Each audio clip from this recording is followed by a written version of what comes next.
Hello दोस्तों, स्वागत है आपका मेरे इस YouTube चैनल आशीष बोर्ड एग्जाम क्लासेस में।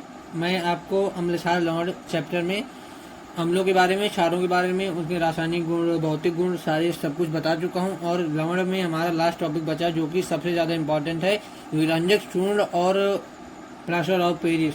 ये दो बहुत ज़्यादा इम्पोर्टेंट टॉपिक हैं जो कई तरीके से पूछे जा सकते हैं। या तो क्या होता है जब में पूछा जा सकता है, या तो पूछा जाएगा कि निर्माण विधि बताओ इनकी, या बोला जाएगा कि जब इनकी जैसे उसकी बूंद ले CO2 से क्रिया कराने पे विरंजक चूर्ण की क्या होता है। तो चलिए अब आप शुरू करते हैं प्लास्टर ऑफ पेरिस के बारे में। टॉपिक हमारा plaster of Paris. Plaster of Paris, plaster of Paris, इसी को बोल देते हैं शॉर्ट में POP। POP।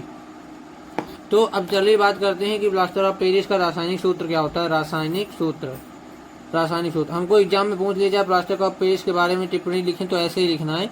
रासायनिक सूत्र सबसे पहले लिखना है, फिर रासायनिक नाम लिखना है, फिर निर्माण विधि लिखनी है, फिर उसके गुण लिखने हैं, फिर उपयोग लिखना है। तो आशा है आपको समझ में आ गया हो कैसे एग्जाम में लिखना है ताकि नंबर मिल सके। तो रासायनिक सूत्र की बात करें तो रासायनिक सूत्र होता है इसका CaSO4। जैसे मैं बहुत पीछे बता चुका हूँ, इसको क्या बोलते हैं, कैल्शियम सल्फेट। ये क्या है, सल्फेट आयन है, कैल्शियम है, तो कैल्शियम सल्फेट। और इनटू हाफ H2O। देखो H2O को यहाँ पे जब रासायनिक नाम लिखा जाता है तो हाइड्रेट पढ़ेंगे, और जब ये क्या कहते हैं आधा है इसलिए इसको बोलेंगे हेमी हाइड्रेट।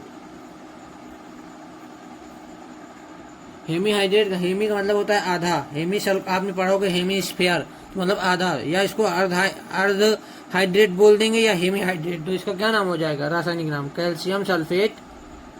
जो इसका है वही लिख दीजिए, कैल्शियम सल्फेट का। ये मैं पीछे बता चुका हूँ आपको, इसलिए आयन पहले बताए थे। और ये क्या है, हाफ को लिखेंगे हेमी, H2O को लिखेंगे हाइड्रेट, तो नाम क्या हो गया, कैल्शियम सल्फेट हेमी हाइड्रेट। अगर 10H2O होता तो डेका हाइड्रेट हो जाता, तो 5H2O होता तो पेंटा हाइड्रेट हो जाता, मतलब ऐसे ही होता है। तो चलिए बात करते हैं, रासायनिक नाम की बात कर दी, रासायनिक सूत्र की। इसके बनाने की विधि, ये बहुत ज़्यादा इंपॉर्टेंट बोलेगा कि प्लास्टर ऑफ पेरिस से विरंजक चूर्ण बनाने की विधि लिखिए, तो आपको लिखना है बनाने की विधि। बनाने की विधि तो क्या होती है बनाने की विधि, देखिए आपको पता होना, जिप्सम एक पदार्थ होता है जिप्सम, इसी को गर्म कर देते हैं तो ये प्लास्टर ऑफ पेरिस बना देता है। ये जो क्या करते हैं 120 केल्विन पे गर्म कर दें या 373 केल्विन पे गर्म कर दें, 100 डिग्री सेल्सियस पे 373 केल्विन पे जब जिप्सम को गर्म कर दिया जाता है तो ये क्या बनाता है, प्लास्टर ऑफ पेरिस। ये पहले आपको ऐसे लिख देना, प्लास्टर ऑफ पेरिस। आशा है कि आपको ये समझ में आएगा। तो अब जिप्सम क्या होता है, जिप्सम अब कुछ नहीं, सेम टू सेम लिख दीजिए, CaSO4 इंटू H2O लिख दीजिए, H2O। अब इसमें 2H2O आ जाएंगे, क्या आ जाएंगे 2H2O, तो CaSO4 इंटू 2H2O।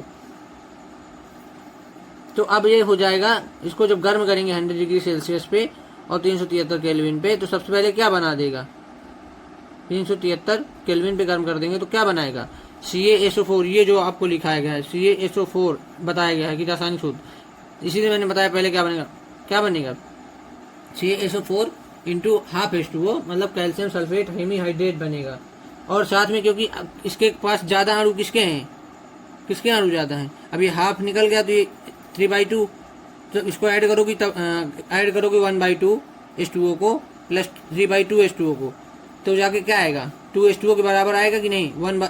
ये सेम हो गया डिनोमिनेटर, ये 4/2 आएगा, तो क्या हो जाएगा जब करोगे सॉल्व तो 2H2O आएगा। तो इसीलिए ये क्या बन जाएगा, जब इसको गर्म करेंगे तो टूट जाएगा। एक हमको प्लास्टर ऑफ पेरिस दे देगा और या कैल्शियम सल्फेट हेमी हाइड्रेट दे देगा, और ये 3/2 H2O बाहर आ जाएगा। आशा है कि आपको ये समझ में आ गया होगा। तो चलिए अब बात करते हैं इसके प्लास्टर ऑफ पेरिस के गुण की। इसको एक और तरीके से लिख सकते हैं कि लिख दें CaSO4 का होल ट्वाइस बैलेंस करने के नजरिए से इंटू H2O, इसी को बोल देंगे POP प्लास्टर ऑफ पेरिस। और फिर 3H2O, मतलब ये बैलेंस करने के नजरिए से इसी को गर्म करके ऐसे बनाया जा सकता है, बट ये ज़्यादा सही है। अगर आप करना चाहें तो ऐसे कर सकते हैं, ये या इसके बाद ये कर सकते हैं, दोनों सही हैं, बैलेंस के नजरिए से दोनों सही हैं। तो चलिए बात करते हैं इस प्लास्टर ऑफ पेरिस के गुण की। तो मतलब ये वेरी इंपॉर्टेंट है, very important, very very important. कि जब जिप्सम को 100 डिग्री सेल्सियस या 373 केल्विन पर गर्म करते हैं तो वो प्लास्टर ऑफ पेरिस और जल के अणुओं में टूट जाता है। यही हमारा इसकी बनाने की विधि है। ये देखिए ये नहीं टूटा, जब इसको गर्म किया गया तो H2O क्या हुआ, H2O के अणु टूट गया, ये हाफ H2O में टूट गया और 3H2O में, तो 3/2 H2O में। तो आपको ये याद रखना है कौन टूटा, इसको आपको HGT जैसा ही लिख देना है और इंटू लगा के आपको तोड़ना किसको, H2O के, मतलब किसके अणु तोड़ने हैं, जल के अणुओं को। तो सीधा सिंपल लिखे CaSO4 इंटू 2H2O। ये क्या है, जिप्सम है। जिप्सम को जब हमने गर्म किया, ये साइन होता है गर्म करने का 100 डिग्री सेल्सियस या 373 केल्विन पर, तो क्या बना CaSO4, तो बना CaSO4 इंटू हाफ H2O, इसको बोलेंगे सेमी हाइड्रेट और या हेमी हाइड्रेट, और उसके बाद 3/2 H2O, हेमी हाइड्रेट मतलब कैल्शियम सल्फेट हेमी हाइड्रेट, और जल के अणु, मतलब टूटा कौन, जल के अणु। तो ऐसे याद करने के लिए बता दिया मैंने। तो चलिए बात करते हैं प्लास्टर ऑफ पेरिस के गुण की। तो अब बात करते हैं प्लास्टर ऑफ पेरिस के क्या गुण है, प्लास्टर ऑफ पेरिस के गुण, प्लास्टर ऑफ पेरिस के गुण।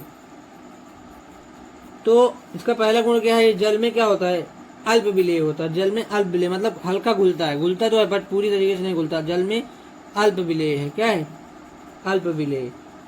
और किस रंग का होता है, इसका रंग होता है सफेद।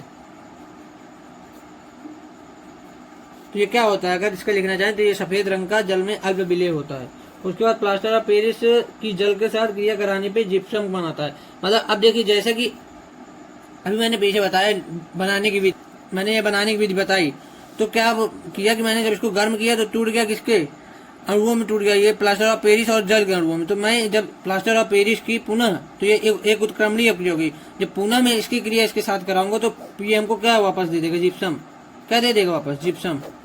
आशा कि आपको समझ में आ गया होगा ये कि जब हम इसकी, जैसे मैंने ये रिएक्शन मैंने उत्क्रमणीय अक्रिया बताई थी, वो अक्रिया जिनसे पुनः वापस आया जा सकता है।